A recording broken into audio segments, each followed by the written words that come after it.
प्रिय श्रोता मित्र, वेद पाठशाला की अगली कक्षा में आपका स्वागत है। अनेक महीने पहले हमने पवित्र शास्त्र से उत्पत्ति की पुस्तक का सर्वेक्षण प्रारंभ किया था। अब हम अगले कक्षा में बाइबल के दूसरे अंतिम भाग में आ जाएंगे, जो बाइबल के प्रकाशित वाक्य के नाम से जाना जाता है। परंतु इसके पहले कि हम प्रकाशित वाक्य की पुस्तक का सर्वेक्षण प्रारंभ करें, इसके पहले एक और छोटी पत्री है जो यहूदा की पत्री के नाम से जाना जाता है। उसका हम सर्वेक्षण करेंगे। इस यहूदा के पत्री में एक ही अध्याय है जो पतरस की दूसरी पत्री के दूसरे अध्याय से मिलता हुआ है। यहूदा ने इस पत्री को उन मसीहियों को लिखा जिन पर झूठी शिक्षा का प्रभाव पड़ा हुआ था। यह विश्वास किया जाता है कि इस पत्र का लेखक यीशु का छोटा भाई यहूदा था। अपने बड़े भाई याकूब के समान शायद उसने भी यीशु पर पुनरुत्थान के बाद विश्वास किया था। मरकुस रचित सुसमाचार के 6वें अध्याय 3 पद में यह वर्णन किया गया है कि यीशु अन्य लोगों की तरह एक मनुष्य था। यीशु के भाई व बहन थे, सो उन्होंने कहा, क्या यह वही बढ़ाई नहीं जो मरियम का पुत्र है और याकूब और यूसेस और यहूदा और समोन का भाई है? और क्या उसकी बहनें हमारे बीच में नहीं रहती? विद्वान विश्वास करते हैं कि मरकुस उसका 6वां अध्याय 3 पद में जो यहूदा का नाम आया है, वही इस यहूदा की पत्री का लेखक है। यहूदा हमें कहता है कि वह उद्धार के विषय में लिखना चाहता था, परंतु वहां पर ऐसी समस्या आ गई जिससे उसका मन बदल गया। वह नए नियम के कलीसिया के समय की समस्या थी, जो कलीसियाई इतिहास में आई थी। यह मसीहियों के लिए ऊपर उसकी झूठी शिक्षा का प्रभाव था, क्योंकि कुछ लोग ऐसे आ गए थे जो अधर्मी, झूठे शिक्षक थे और लोगों को गलत शिक्षा दे रहे थे। वे हमारे परमेश्वर के अनुग्रह को लूचपन में बदल डालते थे और हमारे अद्वैत स्वामी और प्रभु यीशु मसीह का इनकार करते हैं। यह आज भी हमारे लिए इसी प्रकार है, क्योंकि परमेश्वर अनुग्रहकारी है। वह कभी नहीं चाहता कि उसके संतान अनुशासन में न रहें। यहूदा उस झूठी शिक्षा और उसमें प्रभावित लोगों के लिए बहुत ही चिंतित था। उन्होंने परमेश्वर के अनुग्रह को लूचपन में बदल दिया था। वे विश्वास से मुकर गए थे, क्योंकि कितने लोगों ने चुपके से आकर झूठी शिक्षा उन्हें दे दिए थे। यहूदा सीधा इस समस्या को लिखता है। वो लिखता है कि हे भाइयों, मैं इस बात को स्पष्ट कर देना चाहता हूं कि जब लोग जो चाहें वो करें, सो इसे परमेश्वर देखकर चुप नहीं बैठता। फिर इससे संबंधित यहूदा उदाहरण देता है। वो लिखता है कि स्मरण करो कि परमेश्वर की चुनी हुई प्रजा जंगल में नाश हो गए, जिसे गिनती के 14वें अध्याय में हम प्राप्त करते हैं। यह सब इसलिए हुआ कि उन्होंने परमेश्वर पर विश्वास नहीं किया और वे प्रतिज्ञा के देश में प्रवेश नहीं कर सके। गिनती की पुस्तक में हम पढ़ते हैं कि वे 40 वर्ष तक घूमते रहे। उनके पास ये विश्वास नहीं था कि वे प्रतिज्ञा के देश में जाएं। परमेश्वर ने 10 बार आश्चर्य कर्म किया।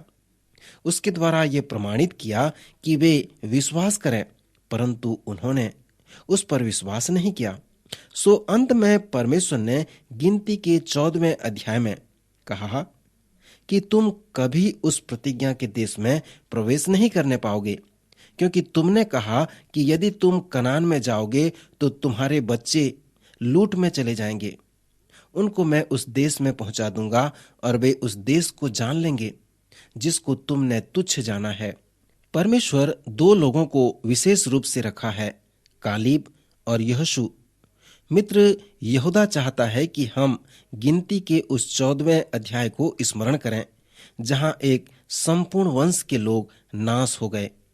यद्यपि वे चुने हुए लोग थे, फिर भी परमेश्वर ने यह निर्णय किया, क्योंकि उन्होंने परमेश्वर पर विश्वास नहीं किया, सो उसने उन्हें जंगल में नाश कर दिया। यहूदा यहाँ पर झूठे शिक्षकों को और हम को स्मरण दिलाता है उन लोगों की मृत्यु पर जो जंगल में नाश हो गए थे, ये झूठे शिक्षक परमेश्वर के लोगों को सिखा रहे थे कि वे जैसा चाहें वैसा करें और परमेश्वर इसके विषय में कुछ नहीं करेगा।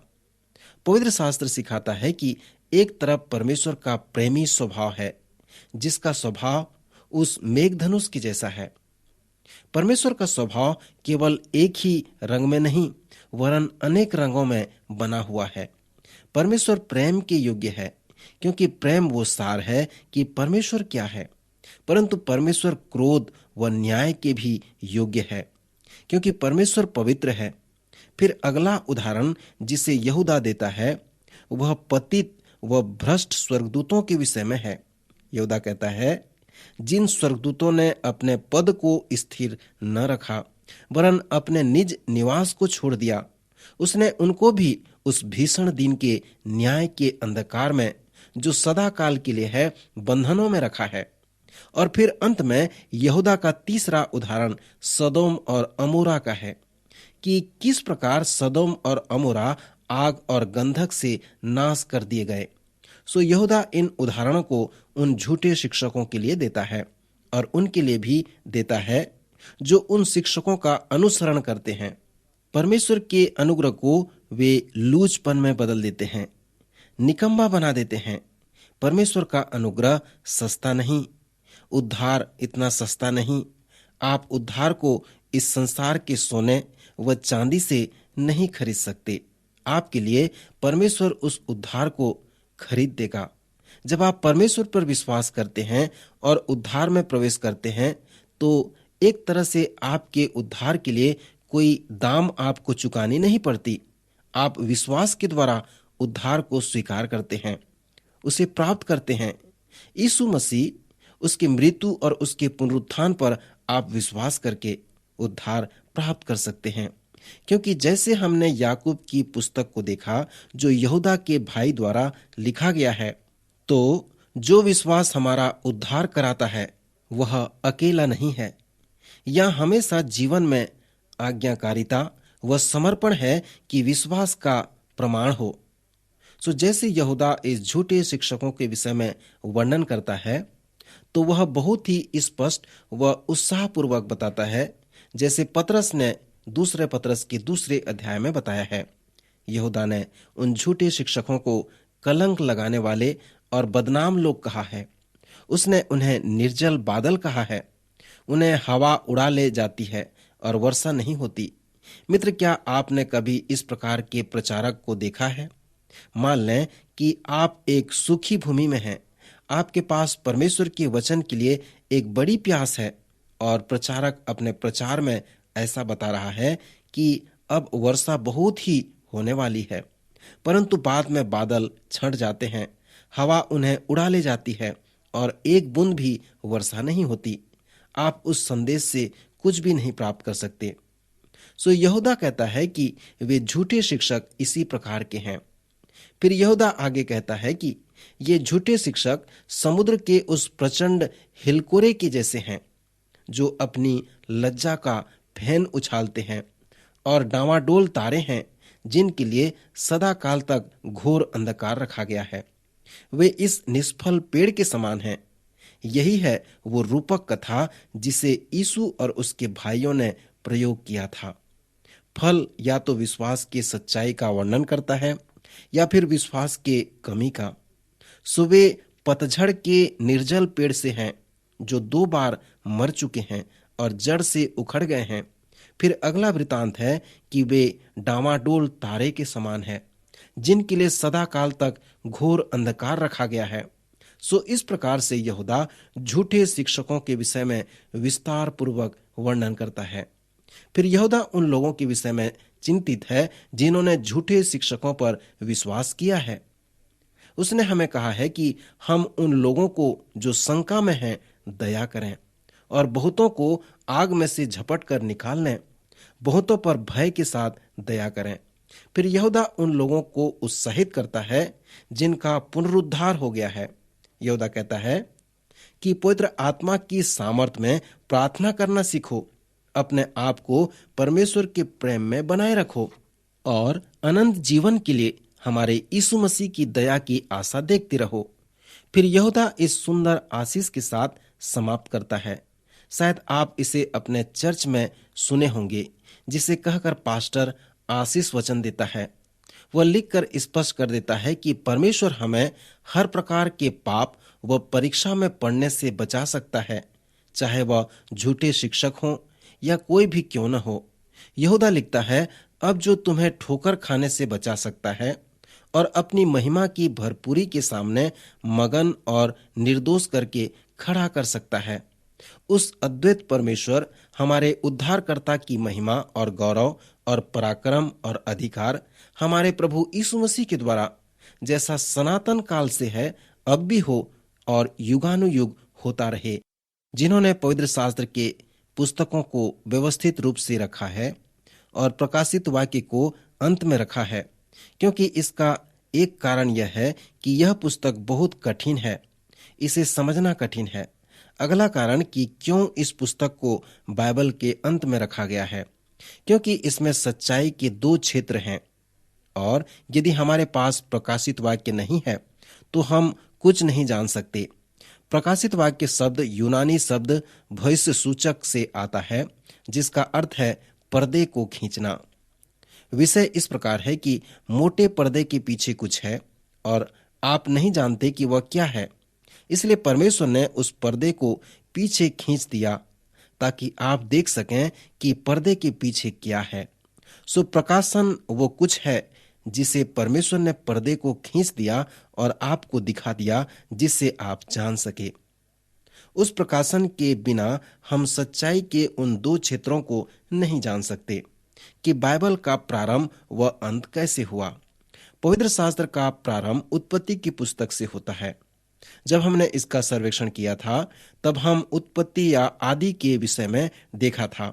उत्पत्ति में हर बात का आदि या प्रारंभ है। सो प्रत्येक बात के प्रारंभ के सच्चाई के विषय में यदि परमेश्वर हमें प्रकाशन नहीं दिया होता तो उसके विषय में हम कुछ भी नहीं जान सकते। परमेश्वर ने अपने एक महान आत्मिक जन को, जिसका नाम अय्यूब था, इस प्रकार प्रश्न पूछा, जब मैंने पृथ्वी की नींव डाली तब तू कहाँ था? यदि तू समझदार हो तो उत्तर दे। अय्यूब सृष्टि के विषय में बातें कर रहा था जैसे कि वह उसके विषय में जानता हो। सो परमेश्वर ने उसे प्रश्न पूछा कि जब परमेश्वर ने स्वर्ग व पृथ्वी की नींव डाली तो तू कहाँ पर था? क्या कोई सचमुच में उस समय वहां पर था? सो कैसे हम उस सृष्टि के विषय में बहुत कुछ जानते हैं? विद्वान भी बड़े अधिकार के साथ इसके विषय में बातें नहीं करते। विज्ञान का जो तरीका है वह अवलोकन, अनुभव या प्रयोग से होता है। विज्ञान इस पर से 3 कार्य करता है। जब हमने इस उत्पत्ति की पुस्तक का सर्वेक्षण किया था, तब हमने इसके विषय में देखा था। दार्शनिक अपने दर्शन शास्त्र से सबके आदि या प्रारंभ के विषय में दार्शनिक बातें बता सकते हैं। मैंने दर्शन शास्त्र का अध्ययन किया, सो पूरे वर्ष पढ़ने के बाद प्रोफेसर निष्कर्ष में कहा, अब दर्शन शास्त्र कहता है, मैं नहीं जानता, आप नहीं जानते, कोई नहीं जानता, परंतु इसके विषय में विचार करना ही समझदारी है। पर एक व्यक्ति है जो सृष्टि या उत्पत्ति के विषय में अधिकार के साथ बातें करता है, और वो नबी है जो कहता है, मेरे पास परमेश्वर का प्रकाशन है। आप कह सकते हैं कि उसके पास इस प्रकार की बातें नहीं होंगी, या तो आपको ये विश्वास करना है कि बाइबल परमेश्वर का प्रकाशन है या फिर नहीं। परंतु जिन्होंने पवित्र शास्त्र को लिखा है, हमें कहा है कि वे परमेश्वर से प्रकाशन प्राप्त किए हैं। हम में से अनेक लोग यह विश्वास करते हैं कि पवित्र शास्त्र परमेश्वर की ओर से प्रकाशन है। इसके द्वारा हम देखते हैं कि परमेश्वर ने विभिन्न तरह से लोगों के साथ संबंध बनाया, बातें किया। उसने अपनी प्रेरणा के द्वारा वचन में होकर लोगों से बातें किया। सो इस संदर्भ में पवित्र शास्त्र को परमेश्वर का विशेष प्रकाशन के रूप में जाना जाता है। जैसे आप बाइबल पढ़ते हैं तो आप वर्णन करने पाएंगे कि बाइबल का प्रारंभ भविष्यवक्ताओं के इस वचन से होता है कि परमेश्वर की ओर से मेरे पास प्रकाशन है। परमेश्वर ने पर्दे को खींचा और मुझे दिखाया कि कैसे इन सब का प्रारंभ हुआ, और जब तक परमेश्वर उस पर्दे को नहीं खींचता तब तक हम नहीं जान सकते कि कैसे सब कुछ प्रारंभ हो सकता है। फिर उस सच्चाई का दूसरा क्षेत्र जिसे हम उस प्रकाशन के बिना नहीं जानते, वो है कि इन सब का अंत कैसा होगा। इस संसार का क्या होने वाला है, आप भविष्य के विषय में कैसे जानने पाएंगे। जब तक परमेश्वर आपको प्रकाशन न दे दे, तब तक आप भविष्य के विषय में नहीं जान सकते। इसलिए बाइबल का समापन यूहन्ना प्रेरित जो भविष्यवक्ता था उसके द्वारा हुआ। उसने कहा, परमेश्वर ने मुझे प्रकाशन दिया है। परमेश्वर की वचन और यीशु मसीह की गवाही के कारण मैं पतमुस नाम टापू में था कि मैं प्रभु के दिन आत्मा में आ गया और अपने पीछे तुरही का सा शब्द यह कहते हुए सुना कि जो कुछ तू देखता है उसे पुस्तक में लिखकर 7 कलीसियाओं के पास भेज दे। उसने पर्दे को खींचा और मुझे यीशु मसीह का प्रकाशन दिया, और साथ ही साथ उसने मुझे भविष्य का प्रकाशन भी दिया। परमेश्वर ने मुझे दिखाया कि कैसे इन सब बातों का अंत होगा। परमेश्वर ने मुझे दिखाया कि संसार में क्या होगा। बाइबल का प्रारंभ प्रकाशन से हुआ है कि कैसे यह सब हुआ, और बाइबल का अंत भी प्रकाशन से हुआ कि कैसे यह सब का अंत होगा। श्रोता मित्र, जैसे हम यूहन्ना के इस प्रकाशन में आते हैं, तो वास्तव में यीशु मसीह का प्रकाशन है जो यूहन्ना को दिया गया। अब मैं आपको कुछ कार्य देना चाहता हूँ। स्मरण करें कि पवित्र शास्त्र के सर्वेक्षण का अर्थ क्या है, कि प्रत्येक पुस्तकों के रूपरेखा को प्राप्त करना और उसके महत्व को देखना, ताकि आप उसके द्वारा अपने लिए कुछ प्राप्त कर सको। क्योंकि कुछ समय के बाद हम बहुत ही महत्वपूर्ण भाग का अध्ययन प्रारंभ करेंगे और पवित्र शास्त्र से अपना व्यक्तिगत अध्ययन प्रारंभ करेंगे।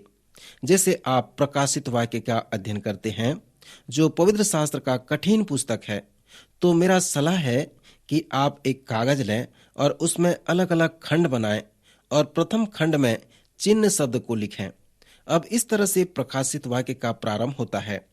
यीशु मसीह का प्रकाशित वाक्य जो उसे परमेश्वर ने इसलिए दिया कि अपने दासों को वे बातें जिनका शीघ्र होना अवश्य है दिखाए, और अपने स्वर्गदूत को भेजकर उसके द्वारा अपने दास यूहन्ना को बताए, जिसने परमेश्वर के वचन और यीशु मसीह की गवाही अर्थात जो कुछ उसने देखा था उसकी गवाही दी। परंपरा कहता है कि यूहन्ना को उबलते हुए तेल में डाल दिया गया, परंतु वह नहीं मरा। ऐसा खबर फैल गया कि यूहन्ना कभी नहीं मरेगा, क्योंकि यीशु ने पतरस से कहा था कि यदि मैं चाहूं कि वह मेरे आने तक ठहरा रहे तो तुझे क्या। परंपरा से पता चलता है कि जब यूहन्ना को गर्म तेल में डाल दिया गया तो उसकी मृत्यु नहीं हुई। फिर उन्होंने उसे पतमुस टापू में मरने के लिए छोड़ दिया, परंतु कुछ कहते हैं कि वहां पर वह कार्य करने लगा। इन सभी विषय के ऊपर हम निश्चय नहीं हैं। ये सभी सूचनाएं हमें परंपरा से मिलते हैं। कुछ भी हो, यूहन्ना पतमुस टापू में है और वहां पर वह अपने विश्वास के कारण है, क्योंकि उसने हमें इस पुस्तक के प्रथम अध्याय में बताया है, जिससे हम इस बात को जानते हैं। यूहन्ना ने यीशु मसीह के प्रकाशन का अनुभव किया था। परमेश्वर ने पर्दे को खींच दिया, यूहन्ना को यीशु मसीह का प्रकाशन दिया। इस पुस्तक को केवल प्रकाशित वाक्य न कहें, परंतु यीशु मसीह का प्रकाशित वाक्य कहें। यह अनेक प्रकाशन नहीं, वरन एक प्रकाशन है, और यीशु मसीह का प्रकाशन है, जिसे यूहन्ना को दिया गया और स्वर्गदूतों को भेजकर उसने यूहन्ना को बताया। यह यूहन्ना को चिन्हित भाषा दिया गया। यहूदी चिन्ह ढूंढते थे। यूहन्ना ने हमेशा चिन्हित भाषा में लिखा है। उसने अपने सुसमाचार को चिन्हित भाषा में लिखा है। यहाँ पर प्रकाशित वाक्य की पुस्तक भी एक चिन्हित पुस्तक है। जैसे आप इस पुस्तक को पढ़ते हैं तो उन चिन्हों की सूची बनाएं। उदाहरण के लिए सफेद घोड़ा या कांच का सा समुद्र या 7 दीवट या अन्य चिन्ह। फिर इस कागज में एक और कॉलम बनाएं और अपना व्यक्तिगत प्रकाशन उसमें डालें। फिर तीसरे कॉलम में उसकी सूची बनाएं जहां पर ये पवित्र शास्त्र में पाए जाते हैं। फिर इस चार्ट के अंतिम कॉलम में समापन को देखें। यदि आप ऐसा करेंगे तो आप लगभग 150 पेज के चार्ट में लिखने पाएंगे। यह वचन परमेश्वर की ओर से उसके लोगों के लिए संकेत की तरह लिखे गए हैं। सो इसके समझने के लिए आपको कुंजी की आवश्यकता होगी। सो प्रथम जो कुंजी है वो पवित्र आत्मा है। बिना पवित्र आत्मा के आप आत्मिक बातों को नहीं समझ सकते। सो पवित्र आत्मा वो प्रथम कुंजी है जो प्रकाशित वाक्य के सांकेतिक संदेश को तोड़ता है, जिससे आप उन्हें समझ सकते हैं। दूसरा कुंजी वो चिन्ह है जिसके द्वारा आप इस पुस्तक को समझ सकते हैं। चौथा अध्याय में हम पढ़ते हैं कि स्वर्ग में एक द्वार खुला हुआ है और स्वर्ग में कोई बैठा है, और जो बैठा है वह यशब और मानिक सा दिखाई पड़ता है, और उस सिंहासन के चारों ओर मरकत सा एक मेघधनुष दिखाई देता है। सो यहूदी के लिए यह एक चिन्हित भाषा है जो पवित्र आत्मा द्वारा प्रेरित है। जब जब आप इसे पढ़ेंगे आप उस चिन्हित भाषा को पाएंगे। जैसे मैंने पहले आपसे कहा कि ये चिन्हित भाषा परमेश्वर के लोगों के लिए उसकी ओर से संदेश हैं और वे सांकेतिक भी हैं। सो यदि आपको इन्हें समझना है तो पहले उस कुंजी को समझना पड़ेगा जो उस सांकेतिक भाषा को तोड़ते हैं। प्रथम कुंजी पवित्र आत्मा है जो मूल कुंजी है। इसी के द्वारा आप सब बातें समझ सकते हैं। फिर अगली कुंजी जो है चिन्ह है, जो पवित्र आत्मा के आधार पे है, पवित्र शास्त्र के आधार पे है। मित्र, इन दोनों कुंजी को ले लें। ये आपकी सहायता करेंगे जिससे आप प्रकाशित वाक्य को समझ सकते हैं जो यीशु मसीह का प्रकाशित वाक्य है। मेरा समय समाप्त हो रहा है, परंतु आपके लिए जो कार्य है कि आप प्रकाशित वाक्य को पढ़ें और उन चिन्हों को लिख लें और परमेश्वर से कहें कि वह आपको उसके अर्थ को समझाए। सो इस पुस्तक का अवश्य अध्ययन करें। परमेश्वर आपको आशीष दे। आइए इस समय प्रार्थना करें। हमारे स्वर्गीय पिता परमेश्वर, आज के सुंदर वचन के लिए प्रभु हम आपका धन्यवाद करते हैं। प्यारे प्रभु, हमने प्रकाशित वाक्य की पुस्तक को पढ़ना आरंभ किया है। जब हम इसका अध्ययन करते हैं, पवित्र आत्मा जो आप कुंजी हैं, इसे समझने के लिए आप हमारे श्रोताओं को समझाएं ताकि उन भविष्यवाणी की बातों को, आने वाले बातों को समझ सकें और इसे ग्रहण कर सकें, अपने जीवन में लागू कर सकें और प्रभु इसके अनुसार चल सकें। हम प्रार्थना करते हैं प्रभु, आप सबों को आशीष दें, सबों की सहायता करें कि आपके वचन पर वे प्रतीति कर सकें। हमारे प्रभु यीशु मसीह के नाम से मांगते हैं, आमीन।